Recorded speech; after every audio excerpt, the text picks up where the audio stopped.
Dans le petit monde de l'escalade, comme dans tous les milieux où on fait des trucs complètement inutiles pour passer le temps et chercher une identité, on aime bien avoir des débats. Certains sont vraiment intéressants, du genre est-ce que c'est mieux le bloc ou la voix, d'autres complètement stupides et sans intérêt du style tu es plus team chaussettes ou plus grimpe pieds nus toi dans tes chaussons. Et d'ailleurs, n'hésitez pas à me dire quel est selon vous le débat le plus stérile du monde de la grimpe. Mais entre toutes ces discussions, avouons-le, plus ou moins intéressantes, il y en a quand même une qui revient souvent et qui mériterait qu'on s'y arrête 5 minutes et c'est pour ça que je fais cette vidéo. Quelle est la falaise la plus stylée entre le Verdon et le Yosemite? Non, je déconne. D'ailleurs, c'est dans le titre et c'est bien pour ça que vous avez cliqué dessus, donc oui. Aujourd'hui, on va parler de la moulinette et de savoir est-ce que c'est un intérêt, est-ce qu'il faut en faire, est-ce que c'est bien, pas bien, bref.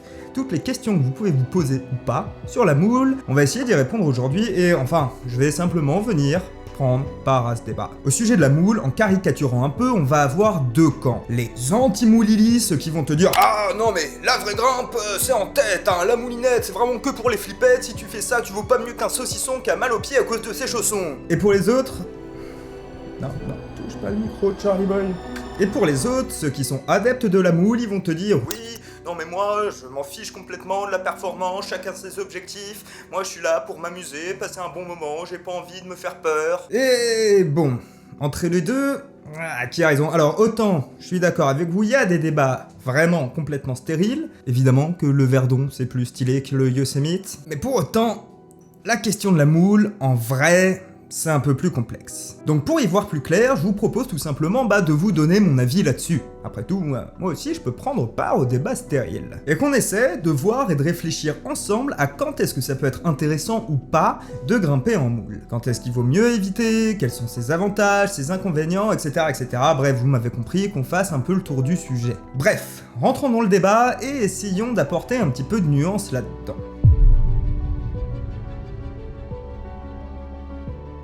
Bon déjà, même si ça semble évident, lorsqu'on débute, on commence absolument tous par faire de la moule, et c'est tout à fait normal, et heureusement d'ailleurs, je veux dire, déjà qu'on sait pas grimper... Genou gauche, je pense que tu peux caler ton pied gauche.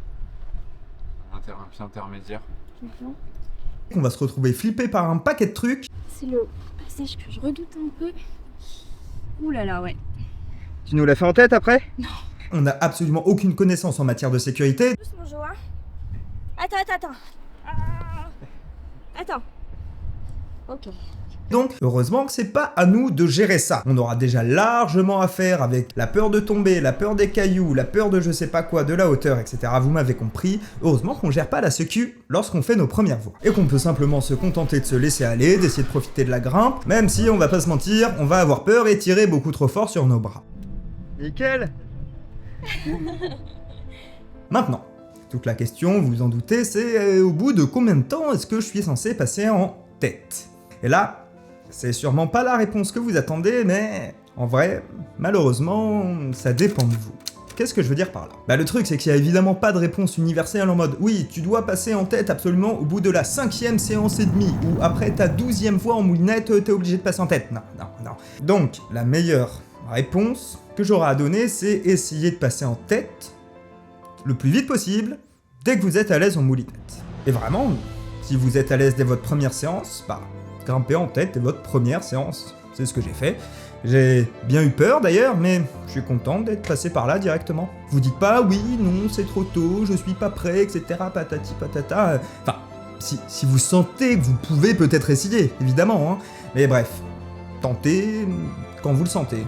De toute façon, je veux dire, vous avez rien à perdre à essayer, hein. C'est pas grave, au pire vous arrivez pas en haut, vous redescendez, moi c'est ce qui m'est arrivé, je suis parti en tête comme un débile, je suis redescendu parce que j'avais trop peur, c'est pas grave, j'ai recommencé à la séance d'après, y a pas de honte à avoir. En tout cas, dites-vous bien que plus vous allez repousser le moment où vous allez grimper en tête, plus vous aurez l'habitude de la moule, et plus parallèlement vous risquerez d'avoir un peu plus peur en tête, donc allez-y le plus vite possible. En tout cas, ce qui est sûr, c'est qu'il y aura jamais un moment où vous serez prêt, entre guillemets, à faire de la tête, juste en ayant fait de la moule. Faut pas vous dire, ok, je suis devenu tellement fort en moule, que si je passe en tête, ça ira bien. Parce que la vérité, c'est pas ça, malheureusement. À vos premières fois en tête, vous aurez peur. C'est normal. D'ailleurs, j'ai 2 vidéos qui parlent de ça. Une qui explique vraiment tout ce qu'il y a à savoir sur comment grimper en tête, et l'autre qui est un peu plus spécifique à la peur de tomber. Donc je vais pas continuer plus longtemps sur ce point-là, parce que je l'ai déjà traité sur 2 vidéos, donc finissez celle-ci, ensuite allez la voir. Parenthèse auto-promo finie, toute la question de savoir c'est, une fois qu'on a commencé à grimper en tête, est-ce qu'il faut ne plus jamais grimper en moule, et c'est ce que certains pensent.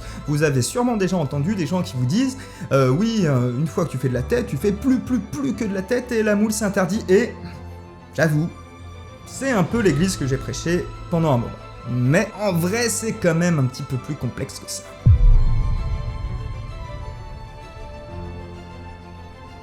Bon, et là, avant de passer à la suite, soyons quand même très clairs. Tant que vous n'êtes pas vraiment à l'aise en tête, vous devez faire un maximum de tête, ok? C'est vraiment ça qui va vous permettre ensuite d'utiliser la moulinette pour ce qu'elle est, un outil, et pas simplement comme un échappatoire parce que vous n'avez pas le choix. Donc, même si je dis plus aujourd'hui, ah, tu dois jamais faire de moulinette, je pense quand même que c'est pas si déconnant si votre objectif c'est vraiment d'être à l'aise, tout le temps en tête, d'être serein, de plus avoir peur, etc.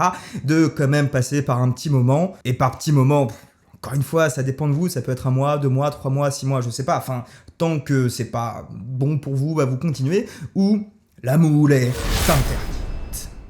Ou presque, ou vous m'avez compris, vous en faites le moins possible, quoi. Une fois que c'est bon, que la tête, c'est vraiment devenu naturel pour vous, là, on peut se remettre à intégrer progressivement de la moulinette dans certains cas, pour bosser certains points spécifiques. En fait, le problème de jamais couper avec la moule, c'est que vous allez développer ce que j'appelle le syndrome du niveau en tête et niveau en moulinette, et c'est pas très bon. Ou vous direz par exemple, je fais du 7 ans en moulinette et du 6B en tête. Et le problème, c'est que sur une optique long terme, ça risque un peu de nuire à vos apprentissages. Parce que quand on grimpe, ce qui va nous intéresser, c'est notre niveau à vue et après travail. Le niveau à vue, c'est vraiment lui qui va montrer nos qualités de lecture, d'adaptation, de prise de risque, de choix tactique, de combativité, etc. etc.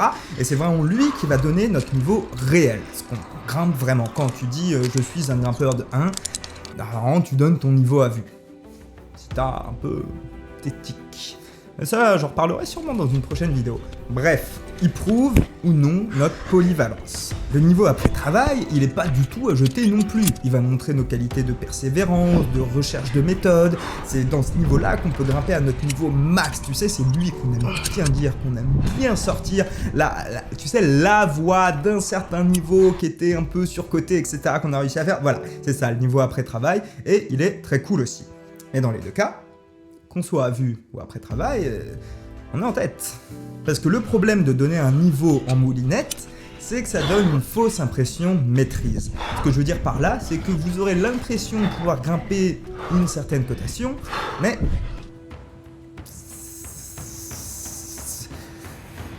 dans l'escalade qu'on pratique, vous et moi, l'escalade sportive, l'ascension, pour être validée, doit être faite en tête. Après, fondamentalement, ce point-là, vous en faites ce que vous en voulez.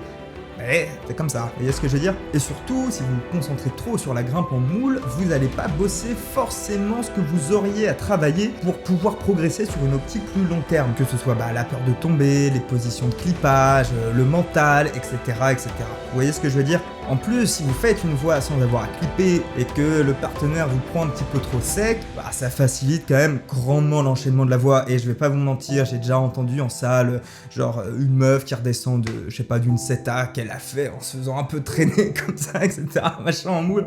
Et elle descend bas, elle était là hyper fière, etc.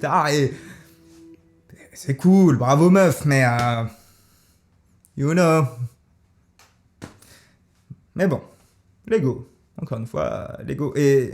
Mais bref, je m'égare. Ce que je veux dire, c'est que vraiment, si vous voulez progresser dans une optique long terme, et pas juste pouvoir aller chanter une cotation comme ça, essayez vraiment d'adopter une optique à vue et après travail. Mais bon, est-ce qu'il faut, pour autant, complètement jeter la moule? Eh ben pas forcément. Parce que elle peut être quand même super pratique. Je vous ai dit qu'on valide une voie que lorsqu'elle a été faite en tête. Ok, oui, très bien, c'est bon, je pense que vous avez compris. Mais pour la travailler, on peut tout à fait la travailler en moule. Quand on est dans du après-travail, évidemment, tu peux pas aller travailler une voie à vue.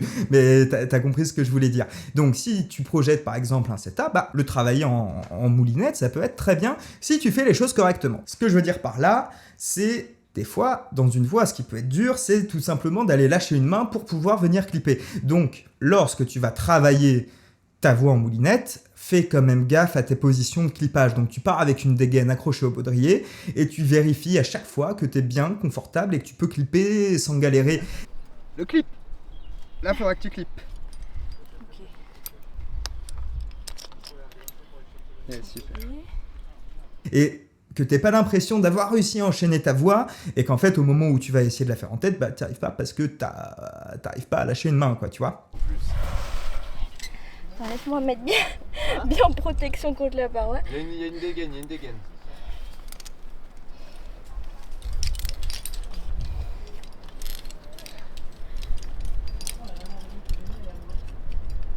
Comme ça, hein. Ouais. C'est nickel, Lolo. Respire. Ouais. Une petite pause. Reprends ton souffle. Et donc, pourquoi c'est quand même intéressant de travailler la voix en moule? Bah, c'est que ça va quand même si t'as l'habitude de la tête, enlever toute la partie mentale. Et la partie mentale est importante dans notre vie de grimpeur, hein, qu'on soit bien d'accord. Ça fait partie du jeu, quoi. On peut pas vraiment se considérer comme un grimpeur complet si on a un mental de chips. Et c'est pour ça que je fais plein de vidéos sur le mental, parce que c'est une partie qui m'intéresse beaucoup. Mais bref, ce que je veux dire, c'est que même si t'as l'habitude de la tête, travailler en moule, ça facilite grandement les choses et tu y penses pas du tout. Et ça, c'est intéressant. C'est intéressant de pouvoir, dans une voix vraiment à ton niveau max, virer toute cette partie mentale et te concentrer sur le reste, la technique et les choix tactiques.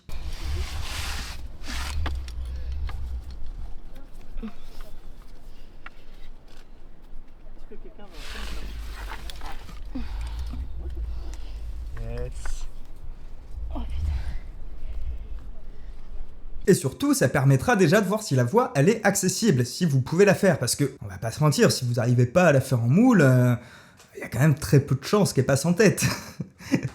Et ça vous permettra vraiment de pouvoir découvrir la voix sereinement, de voir où est-ce que sont les crux, où est-ce que sont les zones de repos, etc., etc. Enfin, vous vous y familiarisez.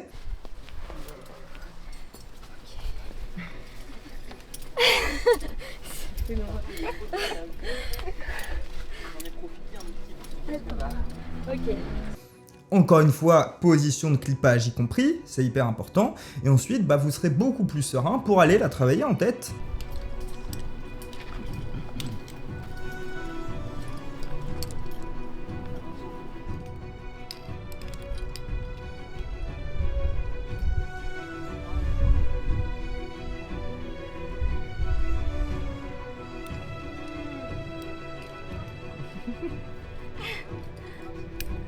Nickel, Lolo.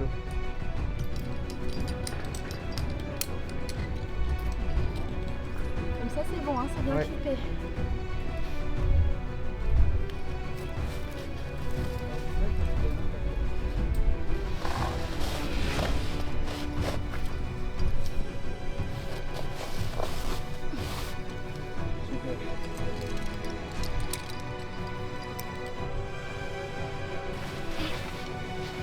Et l'enchaîner. Il faut que vous l'enchaîniez. Yes. Là, il faut que je mette un... Tu vas aller te vacher directement. Ah ouais, je mets pas de... Bah, mets une dégaine avant si ça te De la même rassure. manière que pour les positions de clippage, évitez aussi d'être pris trop sec. Faudrait pas que vous arriviez à passer un passage parce que c'est votre partenaire qui vous tire à moitié. Enfin, je pense aussi qu'il faut éviter de faire que travailler la voix en moule avant de tenter l'enchaînement en tête directement. Honnêtement, faites une, deux montées en moule, vraiment ça doit être pour aller la repérer, la découvrir une première fois, ensuite travailler la en tête parce que c'est quand même un peu plus intéressant de travailler une voix en tête. Mais en vrai, faites comme vous voulez, après tout, si vous voulez faire que de la moule et aller l'enchaîner en tête, bah, c'est très bien, ça regarde que vous, et ça tout le monde s'en fout fondamentalement. Donc ouais, non, en vrai... Bon, faites comme vous voulez, j'en sais rien. Moi, voilà, j'aime bien la repérer une fois ou deux, même si j'ai pas souvent la chance d'avoir quelqu'un qui puisse me poser la moule. Mais bref, faites comme vous voulez.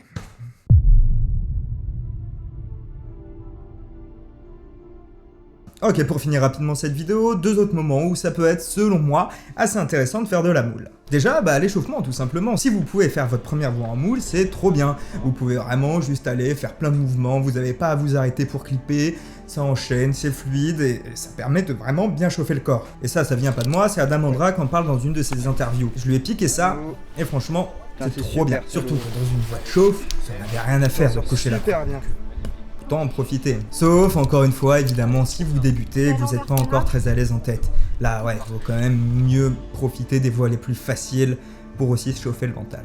Deuxième cas où, selon moi, ça peut être intéressant de faire de la moule si c'est possible, c'est vraiment pas toujours le cas là, mais si la voie est dangereuse, par exemple si vous avez une dalle avec des points tous les 5 mètres et qu'il y a vraiment moyen de tomber, ouais, honnêtement, c'est pas déconnant de faire de la moule si vous pouvez vraiment vous éclater. Et je suis vraiment pas, personnellement, pour une grimpe aseptisée où il faudrait virer tout l'aspect de danger, de risque, etc. Pas du tout. Mais ça me regarde moi. Et ce qui est génial avec la grimpe, c'est que ce niveau de risque / danger, on peut tous le gérer plus ou moins et y mettre ce qu'on veut dedans, ok? Donc si vous sentez pas la voie au niveau dangereux, que vous voyez que vous pouvez vous faire sacrément mal, vous avez rien à prouver, à personne en tout cas, à part à vous-même peut-être, mais soyez au clair avec vous, avec ce que vous voulez, et grimpez comme vous en avez envie. Mais oubliez pas que, ouais, non, des fois, faut pas tomber, y a pas le choix. Donc vraiment, si vous sentez pas une voie, il y en a plein d'autres, il y en a des millions de voies. Allez pas vous emmerder dans une voie que vous ne sentez pas. Bon, c'était une vidéo un peu plus courte que d'habitude, j'en suis désolé, mais j'ai pas non plus 1 milliard de trucs à dire sur la moulinette, et je me voyais pas non plus intégrer tout ça dans une vidéo sur un autre sujet, ça aurait été un peu bizarre, donc bah écoutez, j'espère que ça vous aura pas trop dérangé. C'est quand même un sujet intéressant, je pense, sur lequel j'avais envie de m'exprimer, et puis ça fait toujours des débats assez sympas. N'hésitez pas à me dire ce que vous en avez pensé. Encore une fois, si vous débutez, n'hésitez pas à aller checker ma vidéo sur comment apprendre à grimper en tête, je vais beaucoup plus loin là-dedans. Celle sur la peur de tomber, elle est intéressante, elles vont vraiment bien ensemble, ces deux-là. Et bah écoutez, vous connaissez la chanson, c'était Papel, d'ici la prochaine, prenez soin de vous, éclatez-vous, et chauffez-vous et surtout, abonnez-vous.